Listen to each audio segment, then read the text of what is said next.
Done. तो एक बात बताइए, ट्रेडिंग से रिलेटेड है कि ट्रेडिंग किसके लिए है, किसके लिए नहीं है, किनको करना चाहिए, किनको नहीं करना चाहिए? यार देखो, इसको पहले मैं बताने की तरफ से बेटर है कि दुनिया जो लीगल लोग हैं वो क्या कहते हैं उनको समझते हैं। सेबी की एक रिपोर्ट आती है, आप अपना ऐप खोलते हो, पहला रिपोर्ट कहती है कि 10 में से 9 ट्रेडर नुकसान कर रहा है, 50,000 इज द मैक्सिमम जो बना रहे हैं, और ब्रोकरेज एंड चार्जेस में 30 से 40% चले जाता है। ये मैं नहीं कह रहा हूँ, ये सेबी कह रही है। तो सेबी की 2023 या ऐप खोलते हो 2023 या 22 की रिपोर्ट है ये, ठीक है। पहले अपने आप से सवाल पूछो, वो सोशल मीडिया वाले सारे सही है कि सेबी सही है? That is number 1।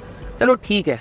दूसरी चीज हमेशा याद रखो, ये तो हर बड़ा इंसान चाहे इंडिया को बाहर वो कहता है ये जीरो सम गेम है। जीरो सम गेम का मतलब आज तुम कमा रहे हो, कल तुम गवा भी सकते हो, और इतिहास गवाह है। LTCM नाम की एक हेज फंड थी जिसको नोबेल प्राइज विनर्स चलाते थे, ऑक्सफोर्ड के सबसे बड़े पास आउट चलाते थे, नोबेल प्राइज विनर्स इकोनॉमिस्ट चलाते थे, जिन्होंने 100 साल का बैक टेस्ट किया, 40% का रिटर्न 5 साल दिया, छठे साल पूरी कंपनी उड़ गई, billions and billions of dollar की।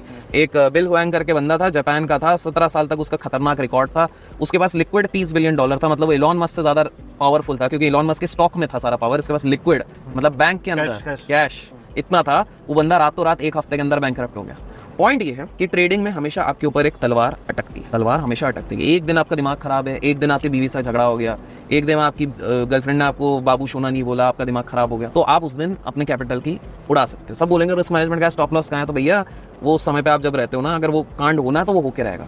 और सही है, आपकी गलती नहीं। आजकल तो एक्सचेंज बंद हो जाता है कभी कभार, एक आध बार हुआ है एक्सचेंज ब्रोकर बंद हो गया, आपने सारा ऑर्डर लगाया, स्टॉप लॉस लगाया, ब्रोकर ही काम नहीं किया, स्टॉप लॉस नहीं चला, आप क्या करोगे? ट्विटर पर उतरोगे, कुछ होना नहीं है। तो आपको एक चीज, कभी कभी मिल भी जाता है 9.5 लाख। अभी एक आदमी मिला था क्योंकि वो बवाल बहुत ज्यादा बन गया। अगर बवाल नहीं होता तो कितने सारे केसेस पड़े भाई, कितने सारे केसेस पड़े। वो तो नजर में आ गया तो हो गया, मीडिया ने थोड़ा सा उछाल दिया तो हो गया, अदरवाइज नहीं होता है। तो पॉइंट ये है कि ट्रेडिंग किसको करना चाहिए? सिंपल सी बात है भाई, पहली चीज जिसके पास दूसरा एक सोर्स ऑफ इनकम है जो स्टेबल है, पहली चीज वो। दूसरी चीज जिसके अंदर इमोशनल कंट्रोल है।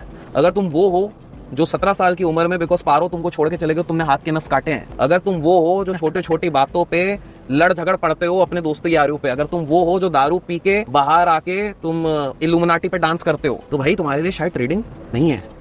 इन्वेस्टिंग कर लो यार, वेल्थ बनाना है ना, एट द एंड वेल्थ बनाना है कहीं से, इन्वेस्टिंग से वेल्थ बनता है।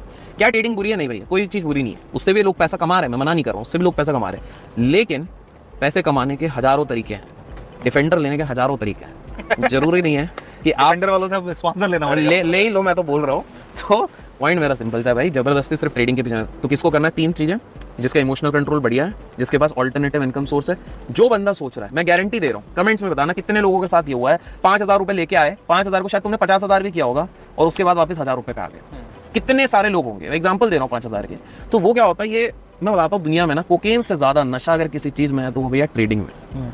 और ये लत एक बार लग गई, आप नहीं निकल पाओगे। मैं 11 साल से नहीं निकल पा रहा हूँ, दूसरे क्या निकलेंगे? और एक बार once a trader always a trader. तो भैया ट्रेडिंग की अगर लत नहीं लगी है तो दूसरे को देख के फ्यूचर एंड ऑप्शन में ताता थैया करने मत आओ, इन्वेस्टिंग करो। सतीश जैसे करोगे तो एक डिफेंडर आ जाएगी बढ़िया, एक क्या 5-6 आ जाएंगे, तो ये वाली चीज करो।